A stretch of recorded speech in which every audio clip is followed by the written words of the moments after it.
Are you ready to have your website get found by the right people? Are you looking to rank at the top of Google so you get more traffic to your website? Are you ready to learn how to use SEO and content marketing to grow your organic traffic? If so, you are in the right place, my friend. Welcome to the Simple SEO Content Podcast, where I show you how to combine the power of SEO, search engine optimization, and content marketing to build your like, know, and trust factor with your audience, which allows you to get found by the right people and turn those visitors into buyers. No more frustration or confusion, and no more time wasted wondering if you're doing your SEO right. It's time to learn how to use SEO and content marketing to grow your business.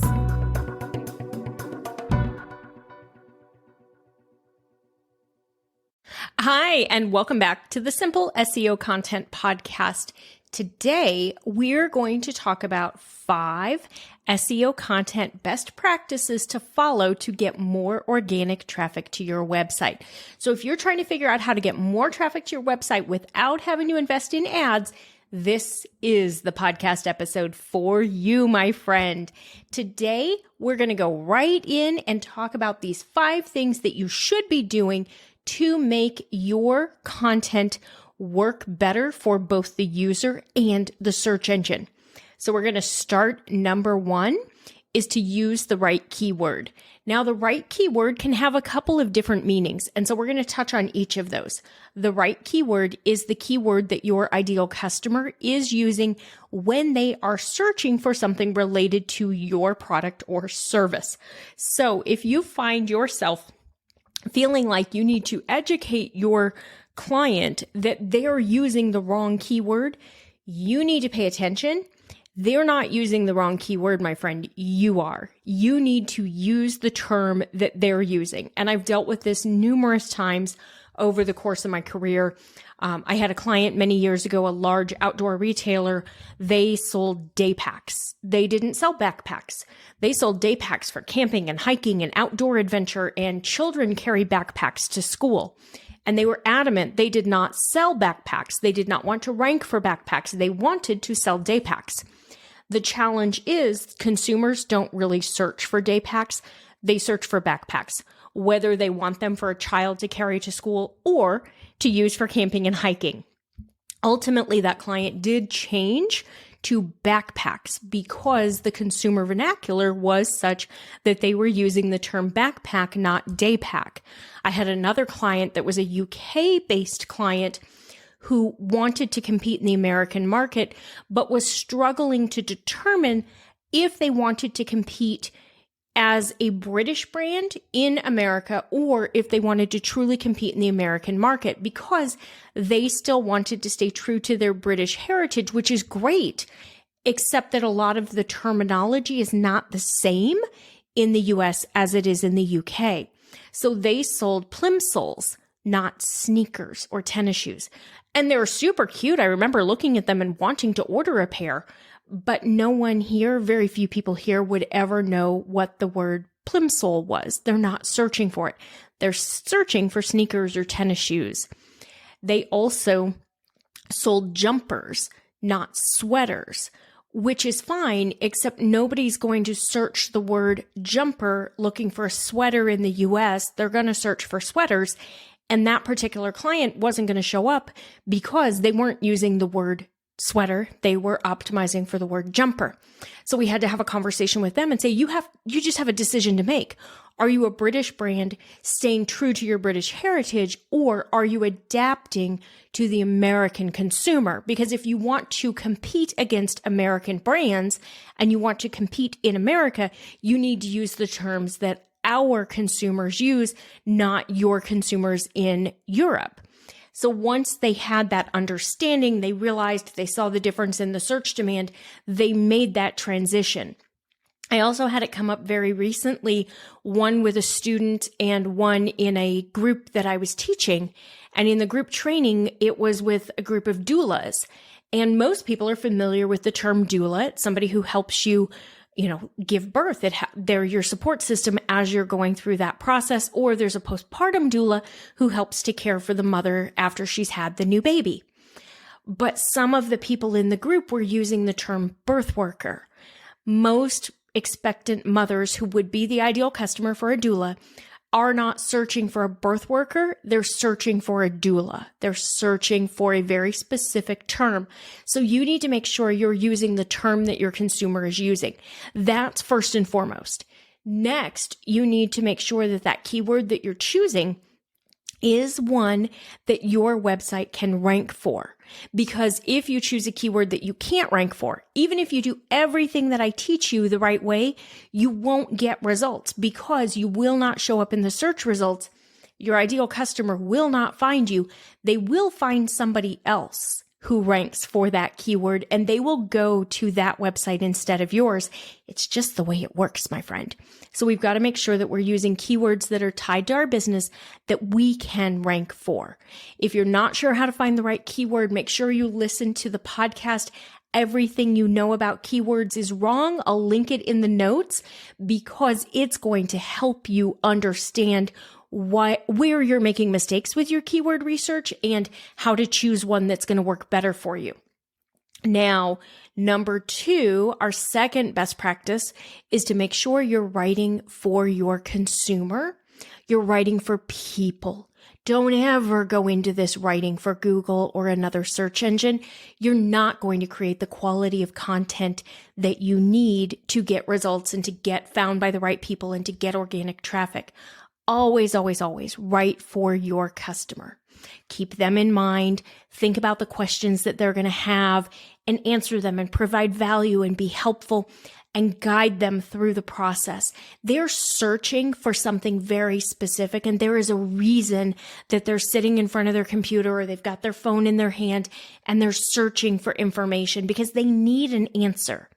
You need to make sure that your content is easy to read and it provides value and has that answer. And when we try to create content for the search engine rather than for our ideal customer, that's where we get content that either has a couple issues. It's really flat, like really flat, unengaging, doesn't have any anecdotes, no storytelling elements. It's pretty much boring.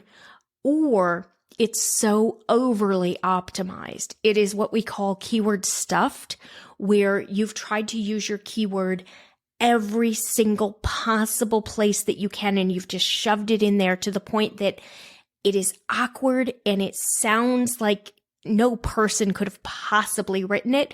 It sounds like it's coming straight out of AI with no edits. Because some of the AI content kind of sounds like that. If you're not sure, if you should or shouldn't be using AI content, I'll link to another episode for you that'll help you with whether or not you should be doing it. Spoiler alert, no. But you can use it, and I teach you how to use it to make it a better tool for you.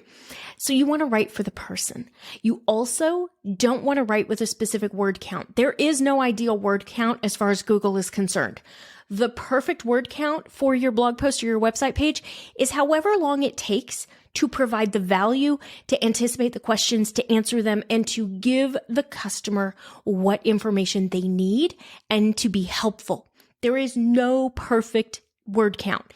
Now, we do see that often longer blog posts do perform better and rank higher, but it's not a guarantee. And I don't want you to ever write to it and be like, I have to write 1,500 words on this or it's not going to rank. Because that's how we get really fluffy, stupid content that doesn't really help anybody. And I know we see this with a lot of recipe blogs and I tease about it, but does anybody care where she bought the bowl that she's making the recipe in? No. Nobody cares. Nobody cares about the backstory on your bowl. Don't bore your customer with something that they really don't care about just to try to create longer form content, because Google's going to know that they're not reading it all. They're going to leave the site. They're not going to spend time on it. Google is aware of that because we all use Google Analytics. So Google knows what's going on and how people are engaging with it. Just write the amount of content that you need to tell a great story. And you'll notice my podcast episodes are short and sweet. Most of them are under 15 minutes because I don't need to sit here and babble for an hour and tell you everything going on in my life. I want to keep this short, sweet, to the point, and helpful for you so that you look forward to it each week rather than thinking, oh my gosh, I don't want to have to listen to that one. I don't want to listen an hour to get 4 things out of it. So you're welcome. I did that on purpose because I can't stand that either. So make sure you're writing for people, not Google. Make your content scannable. Make it easy to read. White space is your friend. Use headers. Those are the big font that kind of separates out the parts of your blog post. Use pictures. Put a picture anywhere every 150 to 300 words to help break it up. Use the big header fonts. Make them a bright color. You have fun with your branding. Make them something that stands out. If you've been on my website recently, you know that at the moment, my headers are my hot pink accent color because you know what? They stand out and they're fun. Have fun with it. Make sure that it's easy to read. Use bullet points. Use lists. Don't do big, long, huge blocks of text because you know what? Nobody wants to read that. Look at your blog post and determine, is it truly easy to read? If you can break it up and add in more white space, shorter paragraphs, more space, even double space between the paragraphs, just make it easier for people to scan because the reality is most people are not going to read everything on your blog post. They're going to read the headers, the big sections. They're going to read the bold. They might look at the bullet point list and they're going to look at the pictures. Make it easy to scan to get the gist of it. If the gist of it is engaging enough, they may go through and actually read the entire blog post. But make sure at first scan in 20 seconds, 10 seconds, they can see what it's about. Use your keywords in there. We'll talk about that. You know to put your keywords in your header tags, and we'll talk more about that in a few minutes. But make it really easy to scan. The next thing you can do that's really going to help your content from an SEO perspective and to help your ideal customer and to help Google. This is win-win-win. Anytime we can help our ideal customer and we can help ourselves when it comes to Google or help Google, this is excellent, is to link internally and externally. So Google wants to know that you are an expert. You have experience, you have expertise, you have authority, and you're trustworthy. EEAT is the new thing that they're using to really rank our websites and to understand how we rank compared to our competition and compared to other websites within our niche and across the web. So EEAT stands for experience, expertise, authority, and trustworthiness. Google wants to know that the sites that they're ranking high are really great user experiences, which means Google wants to make sure that they're written by people who are experts in their field. And you, my friend, are an expert at what you do, more so than the person down the street who has no background in it, who just wants to write a blog post to make a lot of money. So sometimes we'll see, previously we've seen where like a home improvement blog could rank really high for a recipe on lasagna. Well, Google doesn't want a home improvement blog that is not about cooking to rank high just because they have a high domain authority. They want a website that's about cooking to rank high for cooking because the person writing the cooking blog is probably more of an expert than the person writing the home improvement blog. The same way they don't want the cooking blog to rank high for how to replace an electrical outlet. Because can you imagine if you're taking your advice on how to replace an electrical outlet from a chef who is generally giving you advice on like how to make the best lasagna? Maybe not the person you want to get your electrical advice from. You might prefer to get your advice on how to change electricity from an electrician or from a general contractor, from someone who has that experience. That's what Google's looking for. So the way that you can help this is to link internally and externally. So if you have other blog posts that relate to the content that you're talking about, or if you're doing a podcast or you're doing a YouTube video, you can link those other episodes or those other blog posts or those other podcasts within your content because it helps the reader. It helps the reader to get more depth and more information on that subject if they are not familiar or they're curious, they want to learn more. They have an automatic way to go and learn more. It also helps the search engine because the way that Google works, Google crawls websites and goes from link to link to link to link, indexing, meaning crawling and reading and understanding and filing away for next time, indexing the information on the website. So the more links you have that are applicable, the better it can be for both your consumer and for Google. Now, don't go crazy. Don't go link 25 posts in every post. Nobody wants that. I generally try to keep it to 3 to 5 at the very most, just because I want them to be super applicable, and I want to be cautious of your time investment, because like me, you're busy, you're running your business, you're doing this, you're raising your family, you're doing all these different things. And I understand that. So I try to err on the side of being more cautious, just because I want to protect your time. I value the fact that you come to the blog, you listen to the podcast, you watch the YouTube channel, and I want to protect your time and give you as much value as I can in that time frame. So link internally. Now link externally. If you're talking about something and you learned about it from another site, or you learned about it from an association you're in, or there's this great example of it, link to it. It's okay to link out to other sites. Consumers are going to come back. If you're curious what you can do, if you're really concerned about it, link and set it up so it opens a new window or a new tab. You don't necessarily want them to click that link and go to a new website altogether, because they may not find their way back to you as easily. But just ask it, when you set the link, you can choose, have it open a new tab. And then that link that they want to go read opens up in the new tab, but they're still on your website.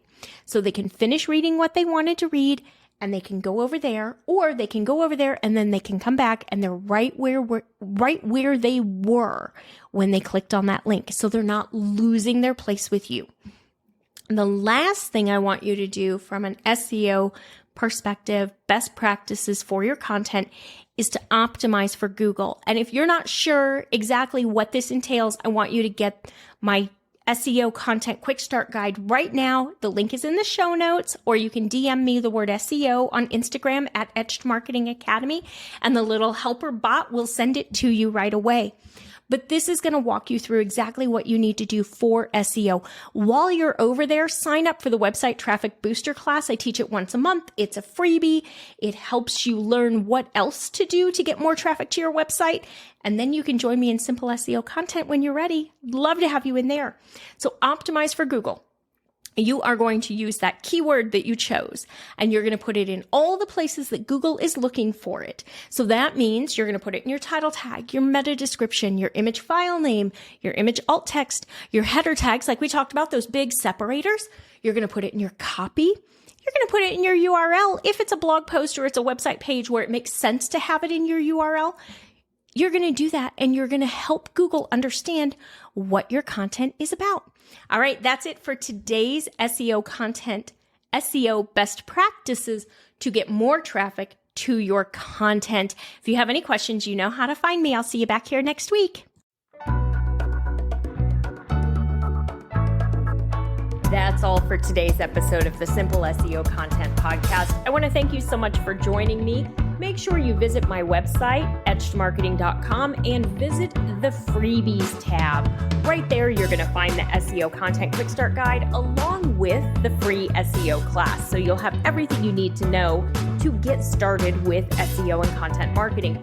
Then do me a favor, if you wouldn't mind, if you would do a rating and a review of this podcast on your favorite platform. That would really help spread the message, and I do greatly appreciate it. If you have any questions, you can always DM me on Instagram at Etched Marketing Academy, and I will see you right back here next week.